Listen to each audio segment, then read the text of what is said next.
আমাদের ইমাম মনে হয় নাকি জানি না, উনি বলছিলেন, আমি নিজেও শুনেছি, আমাদের অভিভাবক যিনি আমির জামাত ডাক্তার শফিকুর রহমান হাফিজাহুল্লাহ, উনি জানিয়েছেন তাফসীর মাহফিলের ময়দানগুলোতে হেদায়েতমূলক কথা, কোরআন দিয়ে হাদিস দিয়ে আখিরাত ভিত্তিক কথাগুলো তুলে ধরবেন, মানুষের চরিত্র যেন সংশোধন হয়। এখানে প্রচলিত যে রাজনৈতিক বিষয়গুলো আছে অ্যাভয়েড করবেন। আমি আজকে থেকে ওটা করার চেষ্টা চালাবো। যেহেতু এই মঞ্চে আমরা সবাই আসি সব ধরনের মানুষ, এখানে কোরআনের হেদায়েতমূলক কথাগুলো আজকে থেকে আমরা বলবো, কারণ হেদায়েত দেওয়ার একচ্ছত্র মালিকানা আল্লাহর, আমার হাতে নেই। এর ভেতরে যদি কোরআন আর হাদিসের রেফারেন্স গুলো দেখবেন, ইবনে কাসিরি আছে, মারিফুল কোরআনে আছে, ফি জিলালিল কোরআনে আছে, আর তাফহিমুল কোরআনে আছে। খুব বেশি আমি তাফসীর গুলো এগুলো থেকে রেফারেন্স দেই। বাকি খুব বেশি যদি গুরুত্বপূর্ণ কথা হয় তখন তাবারি থেকে অথবা তাফসীর খাজেনে যায়। আমার অধিকাংশ কথাগুলো ইবনে কাসির অথবা মারিফুল কোরআন এই কেন্দ্রিক পাওয়া যাবে। দ্বিতীয় নম্বর, যে সমস্ত তথ্যগুলো বিভ্রাটের কারণে, আমি মিথ্যা বলি নাই, কিন্তু ভুল তথ্য গেছে জাতির কাছে, তার ভেতরে 16 সালে একবার গিয়েছিল, এই যে পরিমণির নানা বলে একটা তথ্য বলেছিলাম, এই যে শামীম আফজাল, এটা আমি একজনের কাছে শুনে বলেছিলাম, এটা ভুল হয়েছে, মিথ্যা না, এটা ভুল হয়েছে। এটার জন্য আমি ক্ষমা প্রার্থী জাতির কাছে, আপনারা মন থেকে আমারে মাফ করে দেবেন। এরকম কথা আমি আর সামনে অন্তত বলবো না। দ্বিতীয় নম্বরে, জাফরি ওস্তাদকে নিয়ে একটা কথা বলেছিলাম কিছু আলেমদের বক্তব্য শোনার কারণে, আমি এরকম কোনো কথা আর সামনে বলবো না। নির্ভরযোগ্য তথ্য না জেনে সেই কথা জাতির সামনে বলবো না। 3 নম্বরে, কয়েকদিন আগে বগুড়াতে এখন যিনি উপদেষ্টা হয়েছেন সরওয়ার মোস্তফা সরওয়ার ফারুকী, এনাকে আউট করে দিয়ে ওই জায়গায় আসিফ মাহতাব স্যারকে ইন করা হয়েছে। এই কথাটা আমাকে স্টেজে ওঠার আগে কয়েকজন হুজুর বলে দিয়েছে, আমি নিজের থেকে বলি না। এখন যেহেতু শুনলাম পরে এসে, না, ওনারাও আন্দাজে বলেছে। সুতরাং এখন থেকে কোরআন আর হাদিসের বাইরে জেনারেল কোনো কথা বললে আমি চিন্তা ভাবনা করি, অথেন্টিক তথ্য 100% নিশ্চিত না হয়ে বলবো না। যেগুলো বলি কোরআন হাদিসের রেফারেন্স দিয়ে হেদায়েতমূলক কথা বলার চেষ্টা চালাবো ইনশাআল্লাহ। 2 নম্বরের বিষয় হচ্ছে, আমার নাম নিয়ে জেল থেকে বের হওয়ার পর থেকে আরম্ভ হয়েছে, এখনো থামেনি একটা চক্র। এটা 018 এর পরে শেষে 16, এই নাম্বার দিয়ে বাংলাদেশের বিভিন্ন প্রান্ত থেকে ও বলে, আমি আমির হামজা বলছি, হুজুরের ডেট খালি আছে, আপনারা টাকা পাঠান, ডেট দিচ্ছি। এটা আমি ওপেন জানাচ্ছি, আমার দাওয়াত নিতে হলে আমাকে সরাসরি বাড়িতে যাবেন অথবা দেখবেন। উনি ভিডিও একটা কাটিং করেছে, কম্পিউটারের মাধ্যমে এডিটিং করে পেছনে সেট করে বলছে, এই দেখেন হুজুরের সাথে কথা বলে, আমার মুখ নড়ায় আর কিভাবে কি সিস্টেম করে মানুষকে শোনায়। এটা একটা চক্র আছে। আমি এটা থানাতে দিয়েছিলাম, এর নামে আমি ডায়েরিও করেছি। ওনারা বলছে হ্যাঁ পাওয়া গেছে, এর বাড়ি হচ্ছে কুমিল্লা জেলার মুরাদনগর, এর নাম নয়ন দাস, এটা হিন্দু মানুষ। কিছু মুসলমানদের সাথে মিল করে আমার নামে এই টাকাগুলো বাংলাদেশের 5,000, 10,000, 20,000 করে খাইতে আছে, আজকেও খেয়েছে। সেদিন খুলনাতে অধ্যাপক মিয়া গোলাম পরোয়ারের কাছে 50,000 টাকা খেয়েছে। ওই দিন ওনার মাহফিল আমার, আমি কুষ্টিয়া থেকে বের হওয়ার সময় বললাম, স্যার আমি বের হচ্ছি, অথচ ওই শয়তান কিভাবে কায়দা কৌশল করে ভিডিওটা ওনাকে দেখিয়ে বসে, দেখেন হুজুর টাকা চাচ্ছে, টাকা দিন। উনি মনে করছে কি আশ্চর্য, আমির হামজা আমার কাছে 50,000 টাকা চাবে। ও আবার বলছে যে টাকা যদি না দেন আমি ঘুরে গেলাম, আমি আসলাম না। ও ভয়তে টাকা দিল। পরে আমি যখন এসে পৌঁছালাম, বলছে টাকা পেয়েছেন, কিসের টাকা? যেটা আপনি কথা বললেন। তো আপনার সাথে তো আমি সেই বের হওয়ার সময় কথা বলেছি অডিও কলে। আচ্ছা না, আপনি ভিডিও কথা বললেন। এই চক্রটা এখনো কাজ করছে, আজকেও কুড়িগ্রাম থেকে টাকা নিয়েছে।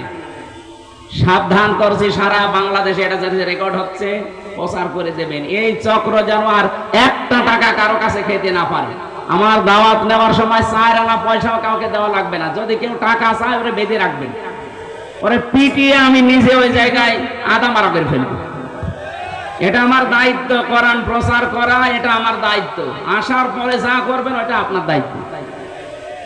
আমি 1,00,000 2,50,000 না হলে আসবো না। কোন কোন হুজুর বলিস এটা? যারা এগুলো করছে ওরা দুনিয়াদার, ওরা ব্যবসায়ী। আমি ব্যবসা করার জন্য দুনিয়াদার হয়ে আমি আখেরাত বিক্রি করার জন্য আসি নাই। আমি আর কয় বছরে নাই বাঁচবো, এখন আমার 33 বছর বয়স, খুব বেশি হলেও না আর 50 বছর। এরপরে তো আমার মাটির নিচে যাওয়া লাগবে। এই সম্পদগুলো রেখে আমি করবো কি? আমার তো ছেলে নেই, মেয়ে আছে 3টা, যা করবো কামাই, সব খাবে জামাই। ওই লোকের ছেলের জন্য আমি জাহান্নামে যাব? জীবনও না। আমার যা হয় ওই যথেষ্ট। এই জন্য সতর্ক করলাম, এগুলো খেয়াল রাখবে। আমার আজকের আলোচনার বিষয়টা ছিল মুসল্লিদের গুণাবলী নিয়ে আমি আলোচনা করব। আমি আরো আগে উঠলে আমার মনে হয় ভালো হতো, দেরি হয়ে গেছে উঠতে। আপনাদের মাহফিল গুলো আসলে কালেকশন করে শেষ করে ফেলি। এত মানুষ আসে দূর দূরান্ত থেকে কথা শোনার জন্য। না, এখানে টাকা দেন, আগের থেকে এগুলো তুলে নিতে পারেন না। মাহফিল যারা দেবেন আগের থেকে 1-1.5 মাস আগে সব তুলে নেবেন। মাহফিলের দিন যেন খালি বক্তাকে 1-1.5 ঘন্টা কথা বলার জন্য দেবেন, যারা তাফসীর করতে পারে। তাই বলে আবার তাহেরি ভাইকে নিয়ে এসে ইয়ালি বাবা, কেল্লা বাবা, ফতে বাবা আরম্ভ করেন না। আল্লাহর নামের সাথে যারা অন্য কারো নাম জুড়ে দিয়ে জিকির করে, এদের শাস্তি হবে কিয়ামতে ডবল। আয়াত সূরা ফুরকান 68 নম্বর আয়াত। মাআল্লাহি ইলাহান আখারা, যারা আল্লাহকে ডাকার পাশাপাশি অন্য কাউকে ডাকেন তাদের শাস্তি হবে ডবল। ওনারা জিকির করে, আল্লাহ আল্লাহ বলে, এরপরে ইয়ালি বাবা, কেল্লা বাবা, ফতে বাবা, এগুলো বিভ্রান্ত করছে মানুষকে। এই আলেম নামে এই কিছু জালিম। আপনারা সতর্ক থাকবেন। আমি জানি রংপুর বিভাগের এই 8টা জেলার মানুষেরা সহজ সরল। এরা এত সহজ সরল, বাবাকে ভাই বলে ফেলে না। এত সহজ সরল হলে হবে না। আমাদের একটু চোখ কান খোলা রাখা লাগবে। আজকে থেকে এই মাসলাটা মনে রাখবেন, আল্লাহ বাদে কারো নামে জিকির করা জায়েজ নেই। কথা বলেন না কেন? এবং আল্লাহ ছাড়া অন্য কাউকে ক্ষমতার উৎস বিশ্বাস করা হারাম। অথচ এই দেশে বহু মানুষ এই বিশ্বাসে আছে। যারা আছেন তারা এক্ষুনি পাল্টাবেন, নয়তো আপনি মুশরিক। বাংলাদেশ জামাত ইসলামী তারা এই বিশ্বাসে বিশ্বাসী যে ক্ষমতার উৎস জনগণ নয়, ক্ষমতার উৎস আল্লাহ। এই জন্য জালেমরা তাদের নিবন্ধন পর্যন্ত বাতিল করে দিয়েছিল। আল্লাহ মনে হচ্ছে নিজে অ্যাকশন নিয়েছে, 5 দিনের মাথায় তাদেরকে নিষিদ্ধ করে দিয়েছে।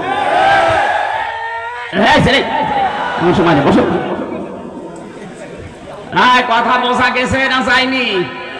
এই শিরিক বাংলাদেশে যাদের ভেতরে আছে, আমাদের অনেকের ভেতরে আছে, ক্ষমতার উৎস জনগণ না, এটা শিরিক। কারণ আল্লাহ যেটা পারে ওইটা অন্য কেউ পারে, এই বিশ্বাস করার নাম শিরিক। আর শিরিক যারা করে তারা মুশরিক।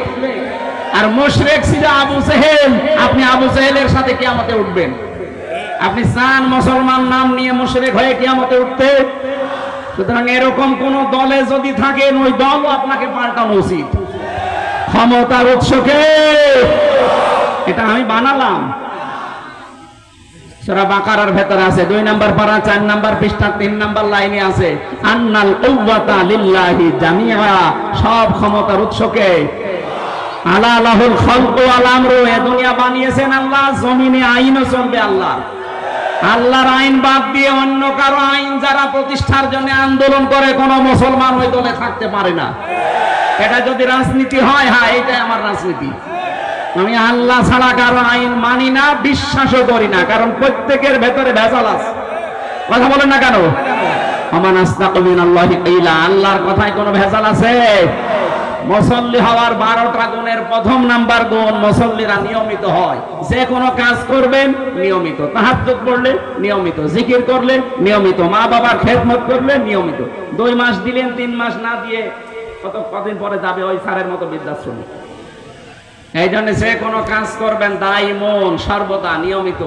আল্লাহ আমাদেরকে এখানে 12টা গুণ আছে, সূরা মাআরিজে বাড়িতে যে পড়ে নেবেন। আজকে 4টার সময় নামাজ, আর 3-4 মিনিট আছে। হাফেজদেরকে আমরা সম্মানিত করব, এরপরে আল্লাহর কাছে দোয়া করে শেষ করে দেব। আগামীতে নিয়ে আসবে, আমার রাতের বেলা নিয়ে আসবেন, দিনের বেলা মাহফিল আমার হয় না। আমারও ভালো লাগে না, মানুষের জ্ঞান জামে, আমার মাথা খারাপ হয়ে যায়। রাতের বেলা আসবেন। রাতে আজকে আছে কোন জায়গায় জানো? পাটগ্রামে আছে রাতের বেলা। আমি 9টার সময় উঠবো ইনশাল্লাহ, 9টা 9:30টায় উঠবো। যতক্ষণ পারি ওখানে কথা বলবো। আজকের মতো আমি আর পারলাম না, শেষ করে দিলাম। ফরজ নামাজ তো, এই জন্য। আসসালামু আলাইকুম। এই আশপাশে মসজিদ থাকলে নামাজ পড়ে নেবেন, এখানে জামাত হবে, তাড়াতাড়ি করেন।